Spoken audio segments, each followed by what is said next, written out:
মেয়েকে নিয়ে সাথে বেরিয়ে গেলাম শপিং করতে। ও মা, কাল কিছু হলদি ছিল, আজকে একটা পার্টি দিতে হবে না, আজকে তো ফ্যামিলি পার্টি দিয়েছে, তো কিছু তো গিফট দিতে হবে। গিফট কী কিনবো করে শাড়ির দোকানে চলে গেলাম, একটা শাড়িও পছন্দ করলাম, এই গ্রিন কালারের শাড়ি। এসে আবার রেডি হয়ে একেবারে সোজা চলে গেলাম পার্টিতে গিয়ে দেখছি প্রচণ্ড ভিড়। আমরা গিফট দিয়ে একদম ফটোশ্যুট করে নিলাম, ফ্যামিলি ফটো আমাদের। তারপরে আর কি, এবারে খাওয়া দাওয়া শুরু হয়ে গেল, বা অনেক রকম আইটেম ছিল যে বলে বোঝাতে পারবো না, মোটামুটি ভালোই ছিল, কিন্তু সব ভেজ আইটেম।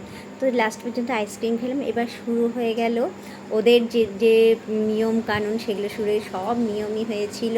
মালা বদল হয়েছিল, তাহলে টিক্কা দেওয়া হয়েছিল, বরণ করা হয়েছিল, এমনকি পর্যন্ত রিং সেরেমনিও হয়েছিল। তো রিংও পরাপরি হয়ে গেল দুজনকে। তবে লাস্ট পর্যন্ত কি, কেক তো কাটতেই হবে, অ্যানিভার্সারি পার্টি বলে। তো কেক কাটা হলো, কেক খাওয়া হলো, অনেক ফটোশ্যুট হলো, অনেক এনজয় করলাম। আর বন্ধুরা এনজয় করবে না তো কারা এনজয় করবে? বাই।